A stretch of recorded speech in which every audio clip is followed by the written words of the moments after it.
வணக்கம் ஃப்ரெண்ட்ஸ், நம்ம பாண்டிச்சேரியில் இருக்க ஃபுட் ஸ்ட்ரீட்டுக்கு தான் இன்றைக்கி வந்திருக்கிறோம். என்னென்னு பார்த்தீங்கன்னா, என்ன ஸ்டால்லாம் இருக்குங்கிறத எக்ஸ்ப்ளோர் பண்ணிடலாம் அப்படின்னு சொல்லிட்டு அப்படியே பீச்சிலேருந்து வெளியில் வந்து இந்த லாஸ்ட்டும் அந்த லாஸ்ட் வர ஃபஸ்ட்டு நடந்து என்னென்ன ஷாப் இருக்குது, அதெல்லாம் என்னென்ன பார்க்கலாம் அப்படின்னு சொல்லி பார்த்தோம். அவ்வளோ க்ரௌடு, ஏகப்பட்ட பீப்புள்ஸ் இருந்தாங்க. டூரிஸ்ட்டு, அந்த ஊர் மக்கள், ஃபேமிலிஸு, ஸ்டூடெண்ட்ஸு அப்படின்னு சொல்லி டைம் ஆக க்ரௌட் அதிகமாகிக்கிட்டே இருந்துச்சு. ஸோ நாங்கள் ஃபஸ்ட்டு ஸ்டெப்பின் ஆன ஷாப் எது அப்படின்னு பார்த்தீங்கன்னா, காடை முட்டை கடை. நம்ம குழிப்பணியாரம் ஊற்றுற மாதிரி ஒரு பாத்திரம் வச்சுருக்கிறாரு.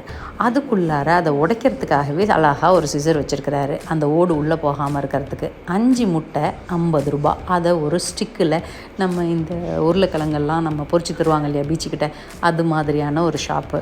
ஊற்றி அதில் காரம் வேணும்னா காரம், மயோனிஸ் தான் மயோனிஸு அப்படி போட்டு கொடுத்தாரு. டேஸ்ட்டும் நல்லா இருந்துச்சு, ஹெல்த்தியும் கூட. ரெண்டாவதாக போன கடை பார்த்திங்கன்னா வேஃபில் கார்னர். உண்மையாகவே எனக்கு பர்சனலி ரொம்ப பிடிச்சிருந்துச்சி அதோட டேஸ்ட்டு. 90 ரூபாயிலேருந்து 110 ரூபா தான் இந்த கடையில். எந்த வேஃபில் ஃப்ளேவர் வாங்கினாலும் cream, nuts, cheese, chocolate, caramel எல்லாமே ரொம்ப டேஸ்டியாக இருந்துச்சு, எம்மியாக இருந்துச்சு. நாங்கள் வாங்கினது 110 ரூபா, cream and nuts, cookies. So இது ரொம்ப டேஸ்ட்டாக இருந்துச்சு. சின்னதாக இருந்தாலும் டேஸ்ட்டு, அதனால் வர்த்துன்னு தான் தோணுச்சு. ரொம்ப பிடிச்சிருந்துச்சு, என்ஜாய் பண்ணி சாப்பிட்டோம்.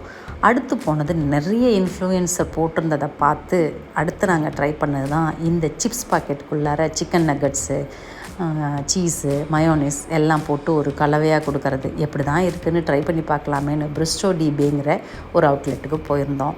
நம்ம அதிலேருந்து ஒரு சிப்ஸ் ஃப்ளேவரை நம்மளை சூஸ் பண்ண சொல்கிறாங்க. 160 ருபீஸ் ஒரு பேக்கெட்டு. அதை சூஸ் பண்ணோம். அவங்க போட்டு மிக்ஸ் பண்ணி கொடுத்தாங்க. சும்மா சொல்லக்கூடாது, நல்லா தான் இருந்துச்சு. இதில் நாங்கள் ஃபெயிலியர் ஆகலை, நல்லா இருந்துச்சு, சாப்பிட்றதுக்கும் நல்லா இருந்துச்சு. ஒரு மனசுக்கு திருப்தி அப்படின்னா இந்த ஃபுட் ஸ்ட்ரீட்டுக்கு போய் என்ஜாய் பண்ணலாம். ஹெல்தி கான்சியஸ் அப்படின்னு பார்த்தோம்னா கண்டிப்பாக அந்த சைட் போகக்கூடாது. ஏன்னா ஹெல்த்தியான ஃபுட்டு நாங்கள் ஒன்றுமே கிடையாது. எல்லாமே ஸ்ட்ரீட் ஃபுட்டுங்கிறது நமக்கு ஃபாஸ்ட் ஃபுட்டு தான். அதனால் இமீடியட்லி மேக்கி சாப்பிட்றது தான். ஆனால் ரொம்ப டேஸ்ட் நல்லா இருந்துச்சு, டிஃப்ரெண்ட் டேஸ்ட்டாக இருந்துச்சு ஃப்ளேவர்.